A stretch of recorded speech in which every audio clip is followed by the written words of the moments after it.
Greetings, denizens of the internet. It is your favorite host, DJ Trump, with George the Vanguard here to discuss the events of today.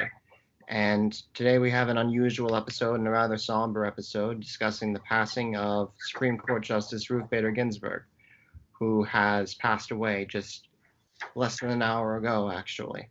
So we were planning on doing another podcast, but this obviously takes precedence, and this is a pretty major story, both in that somebody who has had immense prominence in the American political culture and who has been an icon to many and an opponent to many others has passed away. And whatever your thoughts on Ruth Bader Ginsburg's politics, there's no denying that she had a very distinguished career, was a legal mind of very high caliber, and was, even if you disagreed with her conclusions, somebody who, I don't know, did seem to garner a lot of legitimate respect. And it is always sad to see another human being die, regardless of who that human being is.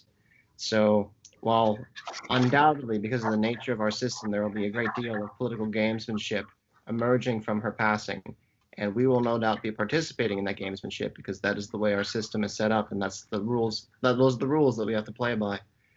I do think that it is appropriate to have a couple moments to just remember the life of this woman, how she had battled several different serious diseases, and how, for better or worse, she had an immense effect on our political institutions. And I guess just a couple moments.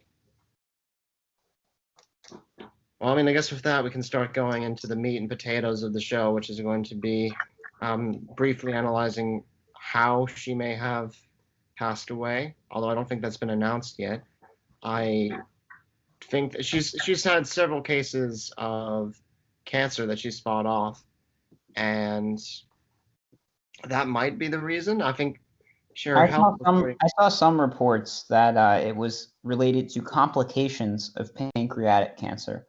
And for reference, pancreatic cancer is one of the most fatal forms of cancer. So it's unsurprising that eventually did her in, even though she did seem to fight it off for a very long time, and she had had multiple hospitalizations for cancer and came back from them, even came back to work as justice after them. So I think it is worth noting that she definitely survived longer than a lot of people in her position.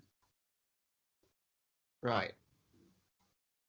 So, yeah, I mean, I guess just going through some of this, we should take a note to see some of her, I mean, perhaps less politicized accomplishments, because I think there are some things that we can all agree on as just being objective accomplishments. Being sort of a trailblazer in the field, somebody who really established herself in a field where it would have been difficult to have been established in that way. I mean, I guess this isn't really our normal style, and I don't want to do it poorly, but I guess we should just move on to the political analysis, because that's really what we're better at, and I don't want to. Well, I would like to mention just a couple things about her life. So it is interesting to note that she graduated from Cornell and got married at age 21. She was actually demoted at the Social Security Administration, which I believe was her first post-university employer, when she got pregnant. So I think it is worth noting that, and again, I don't mean to politicize this particular issue, but it is worth noting that she clearly faced some level of adversity in her early life. Then a couple years after that, actually, she went to law school, and the report goes that she went to dinner along with all the other eight other women in her law class, and the dean at that dinner asked them why they were taking what should be a man's spot in the law school. So I think it is worth noting that in her history, in her personal life, it's unsurprising that she ended up becoming a staunch feminist. A lot of these kinds of treatment might lead to that type of, I guess, personal and political orientation. So I guess insofar as we talk about her personal life and what it meant to be Ruth Bader Ginsburg, she also she was married for, it appeared to be of 56 years, a very long time, until her husband died in 2010. So, I mean, I guess she had a faithful, long marriage. And she had some children as she was pregnant. I think she had 3 kids, maybe. No, two kids. And then she also, so just so you know, her she has a BA from or had a BA from Cornell University and an LLB from Columbia University. And she was born in Brooklyn and she died in D.C. And then before she was a Supreme Court justice, she was a U.S. Court of Appeals judge for the D.C. Circuit from June 30th, 1980, nominated by Jimmy Carter, to August 9th, 1993, which is the day before she was confirmed to the Supreme Court, and she had been nominated by then President Bill Clinton. So I think that's probably enough about her life right now. Right, so let's look at, and I guess we should discuss the ramifications of potentially replacing her before we actually get into who the potential replacements would be, because I think that's a worthwhile topic of discussion.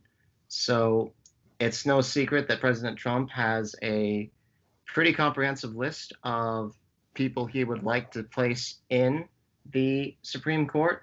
He ran on that pretty heavily in 2016, and he courted a lot of hardcore conservatives, despite the fact that in many ways he wasn't much of a social conservative paragon in his personal life. Obviously, he's a two-time divorcee, and he can be a bit of a rabble-rouser. So, sort of a famous womanizer, at least in his younger days. But he managed to make a lot of inroads with evangelicals and constitutionalists and a lot of institutional conservatives who were a little bit more skeptical of him because of his performance in the courts. And his performance in the courts and his promises that he's kept on the courts have been some of the highlights of his presidency, according to most people who support him. So this is obviously an incredibly contentious issue, but Ruth Bader Ginsburg has been the political hero of left-wing jurisprudence in this country for the last at least 2 decades. I mean, probably more than that. So replacing her with somebody who is to her right substantially, even if he picks a woman, I think it's almost certainly going to be Amy Coney Barrett, personally. I think that would probably cause the fires of the riots to get 10 feet taller, as we might say. So I don't know. I mean, I think that politically it's important to keep the Supreme Court